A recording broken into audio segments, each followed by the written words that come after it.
नमस्कार। आकाशवाणी से प्रस्तुत है समाचार प्रभात।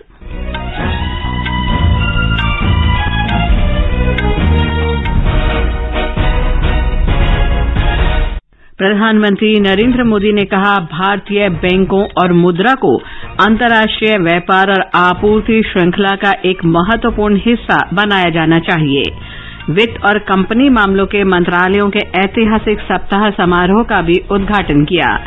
वित्त मंत्री निर्मला सीतारामन आज सिंगल नोडल एजेंसी डैशबोर्ड का शुभारंभ करेंगी। राष्ट्रपति रामनाथ कोविंद आज से नई दिल्ली में 2 दिन के विजिटर्स कॉन्फ्रेंस 2022 की मेजबानी करेंगे। भारत ने मध्यम दूरी के बैलिस्टिक मिसाइल अग्नि 4 का सफल परीक्षण किया। जम्मू कश्मीर में सुरक्षा बलों से मुठभेड़ में 2 पाकिस्तानी आतंकवादियों सहित लश्कर-ए तैयबा के 3 आतंकी मारे गए। ब्रिटेन के प्रधानमंत्री बोरिस जॉनसन ने विश्वास मत प्राप्त कर लिया है। मौसम विभाग ने कल तक समूचे उत्तर भारत में भीषण गर्मी को देखते हुए ऑरेंज अलर्ट जारी किया। कुश्ती में भारत ने कजाकिस्तान को बोलात तुर्गली खानो कप में अपना अभियान 12 पदकों के साथ दूसरे स्थान पर समाप्त किया। और इंडोनेशिया मास्टर्स बैडमिंटन टूर्नामेंट आज से जकार्ता में शुरू। समाचार प्रभात में फरहत नाज के साथ मैं लवलीन निगम। देश के 75वें स्वाधीनता दिवस समारोह के उपलक्ष्य में आजादी का अमृत महोत्सव के अंतर्गत सरकार अनेक गतिविधियों का आयोजन कर रही है। इस अवसर को जन उत्सव के रूप में मनाते हुए आकाशवाणी समाचार स्वाधीनता संग्राम और उसके गौरवशाली इतिहास पर विशेष प्रश्नोत्तरी कार्यक्रम प्रसारित कर रहा है। अमृत महोत्सव क्विज का कल का प्रश्न था, इंडियन नेशनल कांग्रेस ने किस वर्ष में पूर्ण स्वराज की मांग की थी? इस प्रश्न का सही उत्तर है वर्ष 1929 में। आकाशवाणी समाचार को बड़ी संख्या में देश विदेश के श्रोताओं से इस प्रश्न का उत्तर मिला है। भाग्यशाली विजेता हैं भोपाल मध्य प्रदेश के पीटी नगर के रमेश कुमार चौहान। मेरा नाम रमेश कुमार चौहान है और मैं बिहार के सिवान डिस्ट्रिक्ट से हूँ। मैं आकाशवाणी का नियमित श्रोता हूँ। इससे हमें ज्ञानवर्धक जानकारी के साथ साथ मनोरंजन भी होता है। आजादी के अमृत महोत्सव के शुभ अवसर पे हमारे सुंदर इतिहास से परिचित कराने के लिए देश की 139 करोड़ भाई बंधुओं की तरफ से विविध भारती को धन्यवाद और हमारे फ्रीडम फाइटर को सत सत नमन। इस क्विज के विजेता होने पे हमें बहुत बहुत खुशी हुई है। धन्यवाद। और अब अमृत महोत्सव क्विज का 86वां प्रश्न।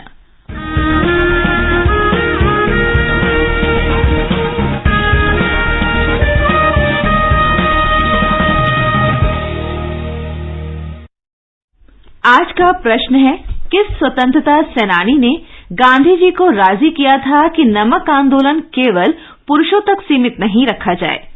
प्रश्न एक बार फिर सुन लें। किस स्वतंत्रता सेनानी ने गांधी जी को राजी किया था कि नमक आंदोलन केवल पुरुषों तक सीमित नहीं रखा जाए? श्रोता अपने उत्तर व्हाट्सएप नंबर 8826546262 पर भेज सकते हैं या आप हमें इस पते पर ईमेल कर सकते हैं। हमारा पता है amritmahotsavquiz@prasarbharati.gov.in। इसे एक बार फिर सुन लें। व्हाट्सएप नंबर है 8826546262 और ईमेल पता है amritmahotsavquiz@prasarbharati.gov.in। एक भाग्यशाली प्रतिभागी को विजेता चुना जाएगा और कल के समाचार प्रभात में उनके नाम की घोषणा की जाएगी। विजेता को ई प्रमाण पत्र और पुरस्कार भी दिया जाएगा।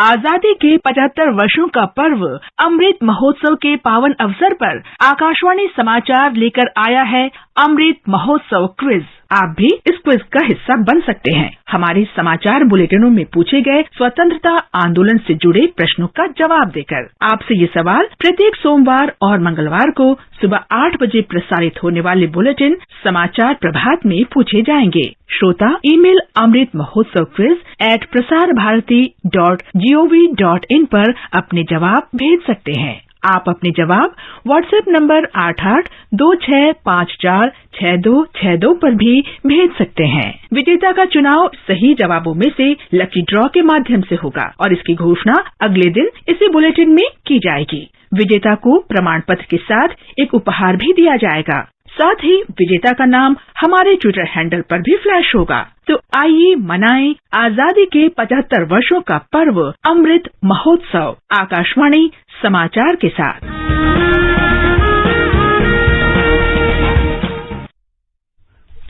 और अब समाचार विस्तार से। प्रधानमंत्री नरेंद्र मोदी ने भारतीय बैंकों और मुद्रा को अंतर्राष्ट्रीय व्यापार और आपूर्ति श्रृंखला का व्यापक हिस्सा बनाने पर बल दिया है। कल नई दिल्ली में वित्त मंत्रालय और कॉरपोरेट कार्य मंत्रालय के ऐतिहासिक सप्ताह समारोहों का उद्घाटन करते हुए श्री मोदी ने कहा कि इस बात के प्रयास किए जाने चाहिए कि भारत के लिए तैयार वित्तीय समाधान दुनिया के अन्य देशों के नागरिकों के लिए भी समाधान प्रस्तुत कर सके। उन्होंने विश्वास व्यक्त किया कि स्वतंत्रता के अमृतकाल के दौरान वित्तीय और कॉरपोरेट शासन और बेहतर होगा। प्रधानमंत्री ने कहा कि जन केंद्रित शासन और कुशल प्रशासन के लिए लगातार प्रयास पिछले 8 वर्ष के दौरान सरकार की विशिष्ट उपलब्धि रही है। श्री मोदी ने कहा कि पिछले 8 वर्ष के दौरान सरकार ने प्रत्येक दिन नए कार्यों के लिए नए कदम उठाए हैं। उन्होंने कहा कि सरकार ने राष्ट्र के विकास और निर्धनों के सशक्तिकरण को गति दी है। उन्होंने कहा कि स्वच्छ भारत अभियान ने निर्धनों को सम्मान और गरिमा से जीवन जीने का अवसर दिया। प्रधानमंत्री ने कहा कि पिछले 8 वर्ष में किए गए सुधार कार्यों में सरकार ने युवाओं को केंद्र बिंदु में रखा है। इससे युवाओं को अपनी क्षमता प्रदर्शित करने में मदद मिलेगी। प्रधानमंत्री ने ऋण से जुड़ी सरकारी योजनाओं के लिए राष्ट्रीय पोर्टल जन समर्थन पोर्टल का भी शुभारंभ किया। अपनी तरह का ये पहला प्लेटफॉर्म लाभार्थियों को सीधे ऋणदाताओं से जोड़ेगा। अब भारत सरकार की सभी क्रेडिट लिंक स्कीम्स अलग अलग माइक्रो साइटों पर नहीं बल्कि एक ही जगह पर उपलब्ध होगी। ये जन समर्थन पोर्टल छात्रों का, एंटरप्रेन्योर्स का, व्यापारियों कारोबारियों का, किसानों का जीवन तो आसान बनाएगी ही, उन्हें अपने सपने पूरे करने में भी मदद करेगा। वित्त मंत्री निर्मला सीतारामन वित्त मंत्रालय के आजादी का अमृत महोत्सव के प्रतिष्ठित साप्ताहिक समारोह के दौरान आज सिंगल नोडल एजेंसी डैशबोर्ड का शुभारंभ करेंगी। प्रधानमंत्री नरेंद्र मोदी ने कल वित्त मंत्रालय और कॉरपोरेट कार्य मंत्रालय के प्रतिष्ठित सप्ताह समारोह का आरंभ किया था। सिंगल नोडल एजेंसी डैशबोर्ड सार्वजनिक वित्तीय प्रबंधन सुधारों की दिशा में 2021 में आरंभ किया गया था। इसका उद्देश्य केंद्र सरकार की प्रायोजित योजनाओं के लिए धन जारी करने और उसके उपयोग की निगरानी करना है। अब प्रक्रिया संशोधित कर दी गई है जिसे SNA मॉडल कहा जाता है। इसके अंतर्गत प्रत्येक राज्य को हर एक योजना के लिए एक सिंगल नोडल एजेंसी की पहचान और निर्धारण करना आवश्यक है। केंद्रीय कॉरपोरेट कार्य मंत्री निर्मला सीतारामन आज नई दिल्ली में आजादी का अमृत महोत्सव के अंतर्गत ऐतिहासिक सप्ताह के दौरान अपने मंत्रालय के ऐतिहासिक दिवस समारोह का शुभारंभ करेंगी। ये दिवस विज्ञान भवन के सभागार में मनाया जाएगा। समारोह के दौरान विभिन्न उद्योग विशेषज्ञ, ग्राहक और निवेशक, नियामक विशेषज्ञ, पेशेवर, कॉरपोरेट प्रमुख तथा अन्य हितधारक भाग लेंगे। उद्घाटन सत्र के दौरान सुश्री सीतारामन राष्ट्रीय कॉरपोरेट सामाजिक दायित्व CSR एक्सचेंज पोर्टल की शुरूआत करेंगी। सरकार ने देश को विकास की नई ऊंचाइयों तक ले जाने के उद्देश्य से पिछले 8 वर्ष में आधारभूत ढांचा क्षेत्र में अभूतपूर्व निवेश किया है। वर्ष 2014 में प्रधानमंत्री नरेंद्र मोदी ने सत्ता में आते ही आधारभूत ढांचा सुदृढ़ करने पर बल दिया। मोदी सरकार ने पूर्वोत्तर राज्यों तथा जम्मू कश्मीर और लद्दाख के सुदूर क्षेत्रों पर विशेष ध्यान दिया ताकि विकास के लाभ देश के हर कोने तक पहुंचे। इन क्षेत्रों में सड़क, रेल और पुलों का व्यापक नेटवर्क तैयार किया जा रहा है। श्रीनगर घाटी और लेह के बीच बनाई जा रही जोजिला सुरंग लगभग तैयार है। इससे हर मौसम में सुगम संपर्क उपलब्ध होगा और जम्मू कश्मीर का एकीकृत आर्थिक और सामाजिक सांस्कृतिक विकास सुनिश्चित होगा। पूर्वोत्तर राज्यों में 146 किलोमीटर से अधिक लंबाई की 121 सुरंगें निर्माणाधीन हैं। 2025 तक भारत को $5 ट्रिलियन की अर्थव्यवस्था बनाने में बुनियादी ढांचे का विकास और उन्नयन एक प्रमुख भूमिका निभाएगा। देश की आधारभूत अवसंरचना को सुदृढ़ करने, उत्पादन क्षमता को बढ़ाने के साथ साथ निवेशकों को आकर्षित करने के लिए राष्ट्रीय अवसंरचना परियोजना की परिकल्पना की गई। प्रधानमंत्री नरेंद्र मोदी का मानना है कि राष्ट्रीय अवसंरचना पाइपलाइन से देश को एक नई दिशा और एक नई गति भी मिलेगी। देश की अर्थव्यवस्था को कोरोना के प्रभाव से जल्दी बाहर निकालना हमारी प्राथमिकता है। इसमें अहम भूमिका रहेगी नेशनल इंफ्रास्ट्रक्चर पाइपलाइन प्रोजेक्ट। इस पर 110 लाख करोड़ उससे भी ज्यादा खर्च किए जाएंगे। इसके लिए अलग अलग सेक्टर्स में लगभग 7,000 प्रोजेक्ट की पहचान कर ली गई है। इससे देश के ओवरऑल इंफ्रास्ट्रक्चर डेवलपमेंट को एक नई दिशा भी मिलेगी, एक नई गति भी मिलेगी। केंद्र सरकार ने न केवल विकास संबंधी अवसंरचना पर ध्यान दिया है, बल्कि डिजिटल इंफ्रास्ट्रक्चर पर भी भरपूर बल दिया है। 2016 में शुरू हुए डिजिटल भुगतान मंच यूपीआई ने लोगों के जीवन को आसान बना दिया है। यूपीआई का इस्तेमाल करने वाले एक लाभार्थी ने बताया कि अब उन्हें छोटे से बड़े लेन देन में बहुत आसानी होती है। मैं अमित कुमार, मेरा छोटा सा स्टेशनरी का काम है जिसमें मैं काफी टाइम से काम कर रहा हूँ, लेकिन पिछले कुछ टाइम से मैं यूपीआई का इस्तेमाल कर रहा हूँ की वजह से मुझे काफी सारी सुविधाएं हो रही हैं। जैसे लोग आते थे पहले तो उनके पास कभी चेंज नहीं हुआ या बड़ा नोट हुआ तो उससे मुझे बड़ी दिक्कत होती थी। मैं उनसे यूपीआई के थ्रू पैसे ले लेता हूँ जो मेरे सीधा अकाउंट में चला जाता है, और इनकेस अगर मुझे किसी को देना होता है तो मैं भी यूपीआई से उनको ट्रांसफर कर देता हूँ, और जिसकी वजह से मुझे काफी सुविधा हुई। देश में बुनियादी ढांचे से न सिर्फ आर्थिक विकास का पहिया तेजी से दौड़ेगा, बल्कि भारत के विश्व गुरु बनने का मार्ग प्रशस्त होगा। दीपेंद्र कुमार, आकाशवाणी समाचार, दिल्ली। राष्ट्रपति रामनाथ कोविंद आज नई दिल्ली में राष्ट्रपति भवन में विजिटर्स कॉन्फ्रेंस 2022 की मेजबानी करेंगे। राष्ट्रपति कोविंद अनुसंधान और प्रौद्योगिकी विकास की विभिन्न श्रेणियों में विजिटर अवार्ड 2020 प्रदान करेंगे। 2 दिन के सम्मेलन में विभिन्न विषयों पर विचार विमर्श होगा और प्रस्तुतियां दी जाएंगी। उच्च शिक्षण संस्थानों की अंतर्राष्ट्रीय रैंकिंग, शिक्षा उद्योग और नीति निर्माताओं तथा शिक्षा और अनुसंधान के बीच समन्वय जैसे विषय विचार विमर्श में शामिल होंगे। राष्ट्रपति 161 केंद्रीय उच्च शिक्षण संस्थानों के विजिटर हैं। इन संस्थानों के प्रमुखों के अलावा शिक्षा और कौशल विकास मंत्री धर्मेंद्र प्रधान भी सम्मेलन में भाग लेंगे। और अब आगे बढ़ने से पहले एक नजर मुख्य समाचारों पर। प्रधानमंत्री नरेंद्र मोदी ने कहा, भारतीय बैंकों और मुद्रा को अंतर्राष्ट्रीय व्यापार और आपूर्ति श्रृंखला का एक महत्वपूर्ण हिस्सा बनाया जाना चाहिए। वित्त और कंपनी मामलों के मंत्रालयों के ऐतिहासिक सप्ताह समारोह का भी उद्घाटन किया। वित्त मंत्री निर्मला सीतारामन आज सिंगल नोडल एजेंसी डैशबोर्ड का शुभारंभ करेंगी।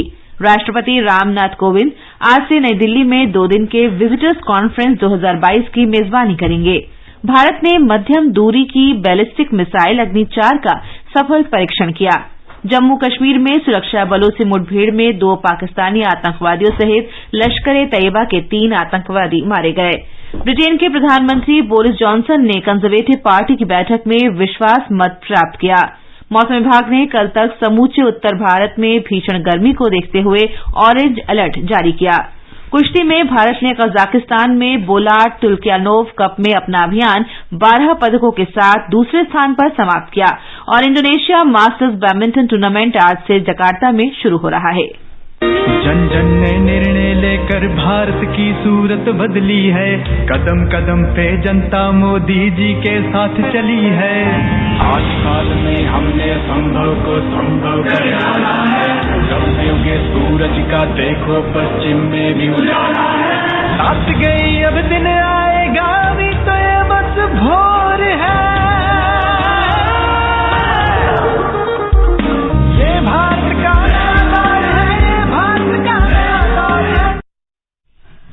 जम्मू कश्मीर के बारामूला जिले में सुरक्षा बलों के साथ मुठभेड़ में 2 पाकिस्तानी आतंकवादियों सहित आतंकी संगठन लश्कर-ए-तैयबा के 3 आतंकवादी मारे गए।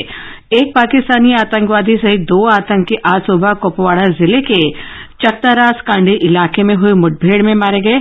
लश्कर-ए-तैयबा के दूसरे पाकिस्तानी आतंकवादी को बारामूला जिले में हुई मुठभेड़ में मार गिराया गया। कल शाम सोपोर के जलोरा क्षेत्र के पानीपोरा जंगलों में सुरक्षा बलों की संयुक्त टीम ने आतंकवादियों के छिपे होने का सुराग मिलने पर तलाशी अभियान शुरू किया था। कश्मीर जोन की पुलिस ने पुलिस महानिरीक्षक विजय कुमार के हवाले से बताया कि 2 विदेशी आतंकवादी और एक स्थानीय आतंकवादी मुठभेड़ स्थल से भाग निकले। अंतिम समाचार मिलने तक आतंकवादियों की तलाश जारी थी। भारत ने कल मध्यम दूरी की बैलिस्टिक मिसाइल अग्नि 4 का सफल परीक्षण किया। परीक्षण उड़ीसा में एपीजे अब्दुल कलाम द्वीप से संपन्न हुआ। परीक्षण के दौरान मिसाइल के सभी संचालनगत मानकों और इस प्रणाली की विश्वसनीयता की पुष्टि हुई। रक्षा मंत्रालय ने बताया कि अग्नि 4 मिसाइल का सफल परीक्षण भरोसेमंद न्यूनतम प्रतिरोधी क्षमता विकसित करने की भारत की नीति को सबल करता है। मौसम विभाग ने भीषण गर्मी को देखते हुए देश के कुछ उत्तरी भागों में कल तक के लिए ऑरेंज अलर्ट जारी किया है। आकाशवाणी समाचार से बातचीत में मौसम विभाग के वरिष्ठ वैज्ञानिक आरके जनमणि ने बताया कि उत्तरी राजस्थान, हरियाणा, पंजाब, दिल्ली और बुंदेलखंड में भीषण गर्मी पड़ेगी और तापमान 44 से 47 डिग्री सेल्सियस के बीच रहेगा। श्री जनमणि ने बताया कि लोगों को बाहर निकलते समय पर्याप्त सतर्कता बरतने का परामर्श दिया गया है। ब्रिटेन के प्रधानमंत्री बोरिस जॉनसन ने कल विश्वास मत प्राप्त कर लिया, लेकिन कथित पार्टीगेट स्कैंडल को लेकर उन्हें अपनी कंजर्वेटिव पार्टी के विरोधियों का समर्थन वापस पाने के लिए संघर्ष करना पड़ा। पार्टी के संसदीय दल की बैठक में 211 सांसदों ने उनके पक्ष में जबकि 148 ने विरोध में वोट दिया। ब्रिटिश प्रधानमंत्री को 59% मत मिले, जिससे वो अगले 1 वर्ष के लिए पार्टी में किसी नेतृत्व चुनौती से मुक्त हो गए हैं। आजादी का अमृत महोत्सव के अंतर्गत आइए अब सुनते हैं आकाशवाणी की विशेष प्रस्तुति आजादी का सफर। आजादी का अमृत महोत्सव।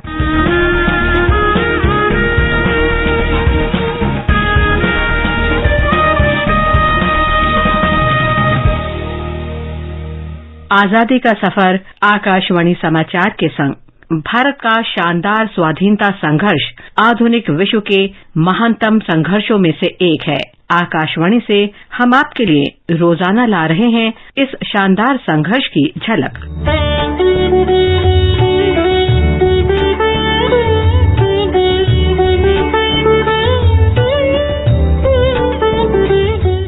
सात जून 1893 को दक्षिण अफ्रीका में युवा वकील मोहनदास करमचंद गांधी अपने क्लाइंट दादा अब्दुल्ला की तरफ से डरबन से प्रिटोरिया जा रहे थे। जब रेलगाड़ी पीटर मारिट्सबर्ग रुकी तो कंडक्टर ने गांधी जी को आदेश दिया कि प्रथम श्रेणी के डिब्बे से उतरकर निचली श्रेणी के डिब्बे में जाओ।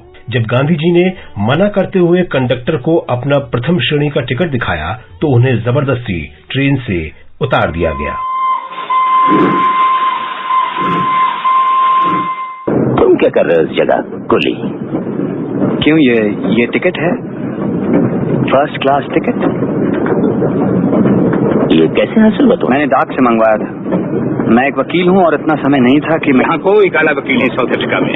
थर्ड क्लास में जाओ। चलिए ले चलता हूँ सामान। नहीं, रुकिए जरा आप। ये देखिए, मोहनदास के गांधी, अटॉर्नी एट लॉ। इस वक्त मैं प्रिटोरिया जा रहा हूँ एक हिंदुस्तानी कंपनी के मुकदमे के लिए। सुना नहीं तुमने? यहाँ कोई काला वकील नहीं, ये साउथ अफ्रीका है। सर, मैंने वकालत पास की है लंदन से और मेंबर हूँ हाई कोर्ट चांसरी का, और तभी वकालत कर रहा हूँ क्योंकि आपकी नजर में मैं काला आदमी हूँ। इससे ये तो जाहिर हुआ कि कम से कम एक काला वकील तो है साउथ अफ्रीका में। बदज़बान फेंक दो इसे। जहां गांधी जी को सामान के साथ ट्रेन से उतारा गया था तो ठीक उसी जगह प्लेटफॉर्म पर पट्टिका लगाई गई जिसमें लिखा है, इस घटना ने उनका पूरा जीवन बदल दिया। आकाशवाणी से विशेष बातचीत में राष्ट्रीय गांधी संग्रहालय के निदेशक ए अन्नामलाई ने गांधी जी के जीवन पर इस घटना के प्रभाव के बारे में चर्चा की। When thrown off from the train, his image was scattered. He was in a big dilemma whether we have to continue in South Africa or we can go back to India. Then he realized in the night, in the shivering cold, that this happened not to M.K. Gandhi, but the proud Indian. It was an attack on the Indian civilization. Therefore, he decided on that night that I should dedicate my life to remove the color injustice and the disparity in this foreign land. That time, as many biographers referred as the birth of real Mahatma. Pietermaritzburg की घटना के उपरांत गांधी जी ने भेदभावपूर्ण नीतियों के शांतिपूर्ण विरोध, पक्षपातपूर्ण मतदान नियमों और असहनीय कार्यदशाओं के विरोध का रास्ता चुना। इसके अलावा उन्होंने सत्याग्रह का विचार दिया, जिसके अंतर्गत गांधी जी ने सबसे पहले नस्ली भेदभाव के विरोध में दक्षिण अफ्रीका में संघर्ष किया और उसके उपरांत भारत में ब्रिटिश उपनिवेश से लड़ाई की। 7 जून डुंडई खान की पुण्यतिथि भी है। वो पहले ईस्ट इंडिया कंपनी की सेना में नौकरी करते थे, लेकिन 1857 के प्रथम स्वतंत्रता संग्राम के दौरान वो स्वतंत्रता सेनानियों से मिल गए।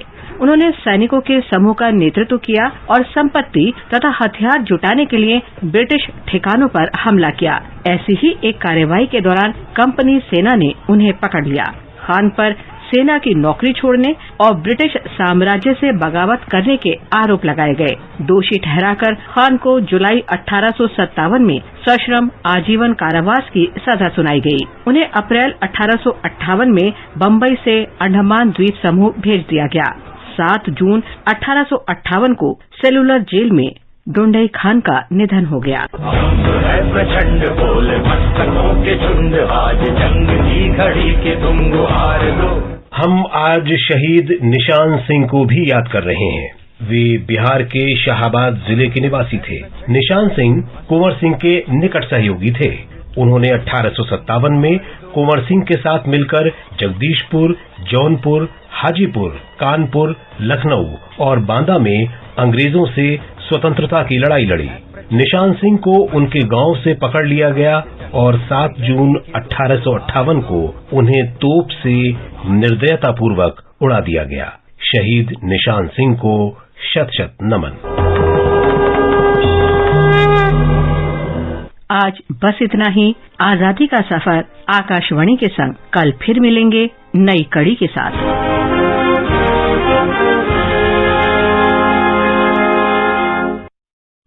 और अब और खबर। भारतीय रेलवे ने आईआरसीटीसी की वेबसाइट और ऐप के माध्यम से ऑनलाइन टिकट बुकिंग की अधिकतम सीमा बढ़ा दी है। रेल मंत्रालय ने बताया कि आधार से बिना जुड़े यूजर आईडी से 1 महीने में अधिकतम टिकटों की बुकिंग की सीमा 6 से बढ़ाकर 12 टिकट कर दी गई है, जबकि आधार से जुड़े यूजर आईडी से 1 महीने में अब 12 के बजाय 24 रेलवे टिकट बुक कराए जा सकते हैं।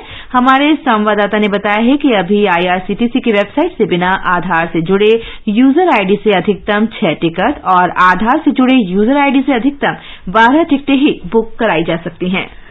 कजाकिस्तान में बोलात तुर्लिखानोव कप कुश्ती प्रतियोगिता में भारत 12 पदक जीतकर दूसरे स्थान पर रहा। भारत को संयुक्त विश्व कुश्ती रैंकिंग श्रृंखला में 6 स्वर्ण, 1 रजत और 5 कांस्य सहित कुल 12 पदक मिले।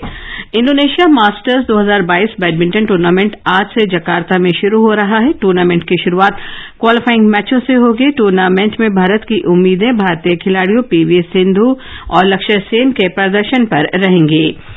खेलो इंडिया युवा खेल में हरियाणा 16 स्वर्ण, 11 रजत और 18 कांस्य सहित कुल 45 पदक जीतकर तालिका में पहले स्थान पर पहुंच गया है। महाराष्ट्र 11 स्वर्ण, 9 रजत और 9 कांस्य के साथ दूसरे स्थान पर है।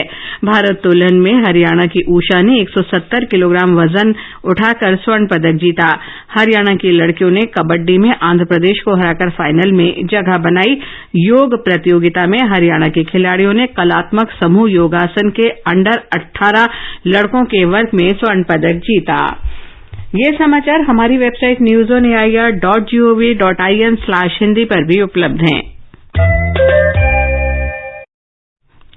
और फरहत, अब बताएं आज के समाचार पत्रों में क्या विशेष है। जी लवलीन, प्रधानमंत्री नरेंद्र मोदी द्वारा जन समर्थन पोर्टल लॉन्च करने को नवभारत टाइम्स सहित सभी अखबारों ने प्रमुखता से दिया है। पत्र लिखता है 13 सरकारी योजनाओं के बिना बाधा कर्ज लेना हुआ नुकसान।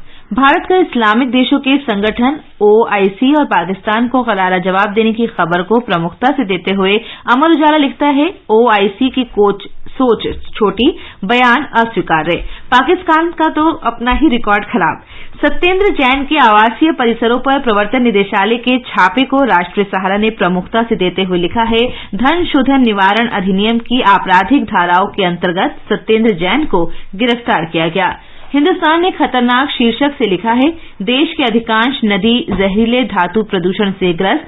पत्र लिखता है, ये खुलासा centre for science and environment की रिपोर्ट में हुआ है। राजस्थान पत्रिका ने आईआईटी मद्रास की इस अनूठी पहल को प्रमुखता से दिया है कि बगैर शुल्क ऑनलाइन पढ़ाई से खुलेंगे नए दरवाजे। पत्र ने out of box thinking course की जानकारी देते हुए लिखा है कि ये पाठ्यक्रम गणित पर आधारित है और छात्र घर बैठकर निःशुल्क दाखिला ले सकेंगे। दैनिक भास्कर की विशेष खबर है कि 12वीं की छात्रा ने गुड़ और सड़े गले पौधों जैसे पदार्थ से एक ऐसा घोल बनाया है जो 28 दिन में पराली को खाद में बदल देता है। पत्र कहता है, इससे जमीन की उर्वरा शक्ति 23% तक बढ़ जाती है। शिक्षा और कौशल विकास मंत्रालय द्वारा एआईसीटीई के साथ मिलकर अहम योजना बनाने की खबर भी दैनिक जागरण में है। पत्र लिखता है, 1 करोड़ से ज्यादा छात्रों को बनाया जाएगा तकनीकी रूप से दक्ष। इन सभी को ड्रोन, रोबोट सहित उभरती हुई ऐसी सभी तकनीक में प्रशिक्षित किया जाएगा जिसकी वैश्विक स्तर पर भारी मांग है। भारत ने अपनी 4 मिसाइल का किया सफल परीक्षण, जनसत्ता सहित सभी अखबारों में है। पत्र के अनुसार ये देश की सैन्य क्षमताओं में उल्लेखनीय वृद्धि का प्रतीक है। दिल्ली एनसीआर में लगातार पड़ रही गर्मी पर नवभारत टाइम्स लिखता है, भट्टी की तरह तप रही राजधानी, लोग बेहाल। पत्र के अनुसार अभी 3 दिन और झुलसाएंगे लू के थपेड़े। बुलेटिन समाप्त होने से पहले अमृत महोत्सव क्विज का आज का प्रश्न फिर सुन ले। किस स्वतंत्रता सेनानी ने गांधी जी को राजी किया था कि नमक आंदोलन केवल पुरुषों तक सीमित नहीं रखा जाए? आप अपने उत्तर व्हाट्सएप नंबर 8826546262 पर भेज सकते हैं या हमें इस पते पर ईमेल कर सकते हैं, amritmahotsav@prasarbharati.gov.in। आकाशवाणी के साथ अमृत महोत्सव क्विज में भाग लेकर स्वतंत्रता की 75वीं वर्षगांठ के आयोजनों में शामिल हों। और अंत में मुख्य समाचार एक बार फिर। प्रधानमंत्री नरेंद्र मोदी ने कहा, भारतीय बैंकों और मुद्रा को अंतर्राष्ट्रीय व्यापार और आपूर्ति श्रृंखला का एक महत्वपूर्ण हिस्सा बनाया जाना चाहिए। वित्त और कंपनी मामलों के मंत्रालयों के ऐतिहासिक सप्ताह समारोह का भी उद्घाटन किया। वित्त मंत्री निर्मला सीतारामन आज सिंगल नोडल एजेंसी डैशबोर्ड का शुभारंभ करेंगी। राष्ट्रपति रामनाथ कोविंद आज से नई दिल्ली में 2 दिन के विजिटर्स कॉन्फ्रेंस 2022 की मेजबानी करेंगे। भारत ने मध्यम दूरी के बैलिस्टिक मिसाइल अग्नि 4 का सफल परीक्षण किया। जम्मू कश्मीर में सुरक्षा बलों से मुठभेड़ में 2 पाकिस्तानी आतंकवादियों सहित लश्कर-ए-तैयबा के 3 आतंकी मारे गए। ब्रिटेन के प्रधानमंत्री बोरिस जॉनसन ने विश्वास मत प्राप्त कर लिया है। मौसम विभाग ने कल तक समूचे उत्तर भारत में भीषण गर्मी को देखते हुए ऑरेंज अलर्ट जारी किया। कुश्ती में भारत ने कजाकिस्तान में बुलाट तुलिखानोव कप में अपना अभियान 12 पदकों के साथ दूसरे स्थान पर समाप्त किया और इंडोनेशिया मास्टर्स बैडमिंटन टूर्नामेंट आज से जकार्ता में शुरू। इसके साथ ही समाचार प्रभात का ये अंक समाप्त हुआ। नमस्कार।